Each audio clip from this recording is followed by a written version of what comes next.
This is Dr. Kathryn Dao reporting for Room Now. I'm at the ACR conference in Atlanta, Georgia, and I am in the presence of royalty. And yes, this is Dr. Gwen Melton, and she is the president of Lafayette Clinic, and not only that, vice president of the Association of Women in Rheumatology. So welcome, Dr. Melton. Thank you so much. And can you tell me a little bit about AWIR, where?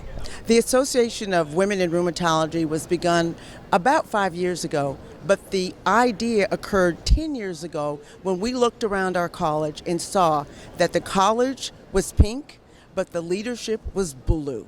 And we decided to make everything purple. I love that. And what exactly are the goals of the Association for Women in Rheumatology? So it's interesting, the association is comprised of not only women, but men that also support us. It's a society that allows women to lead, will help the whole society. So what we're doing is trying to empower our ladies to be leaders, to advocate, to do some work-life balance so that we can all take better care of our rheumatic patients. Tell me about some of the successes that your association has accomplished. So we've been very, very proud in that our growth has not only been national, local, it's also been global. So we're very proud that we have about 30 local chapters around continental U.S., and we've expanded globally with Brazil, Puerto Rico, Pakistan, Bangladesh, India, and we have partnered with the Caribbean as well as Italy, which we're going to go to next week to help support those ladies in rheumatology. Oh my gosh, that's amazing and so global, and tell me about, like, what do you think the future holds for women? It's very interesting that you should ask that. It's very important that we realize that half of the human race is women, and we can and will conquer the world. But we're going to need support, and we're going to have to be recognized for the value that we bring to society, and most importantly to our rheumatic patients.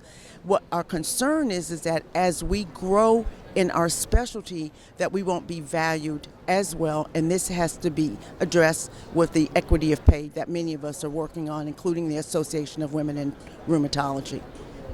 So if you had to give one bit of advice to our female rheumatologists, especially those who come out of training, because, you know, it's like, I remember when I came out of training, I was a little bit timid, not sure, you know, am I going to choose an academic career, a private career, and it was so overwhelming, but I've had such good mentors. So what kind of advice would you give to these young female trainees? The first thing I would do is make absolutely certain that I understand what my priorities are. If you want to have a flexible schedule, not be held down by a hospital system, you may want to try a flexible schedule in a private practice situation if you could find one. It would usually be a group practice. If you're interested in academia and want to pursue research interests, then you may in fact want to stay at the academic center, but realize that you have to be allowed to be who you are and to actually get the kind of support that's needed, just like your male colleagues in the academic center.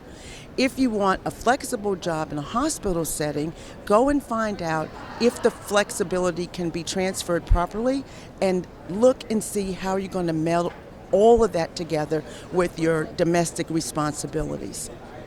Thank you so much for that. I mean, it's amazing advice. And you heard it first here at Room Now. And you know what, Dr. Melton? Jack Cush has been really itching to join the AWIR. And you've heard, Dr. Melton says, men are welcome too. So this is Dr. Kathryn Dao reporting for Room Now at the ACR meeting. Come visit us on roomnow.com.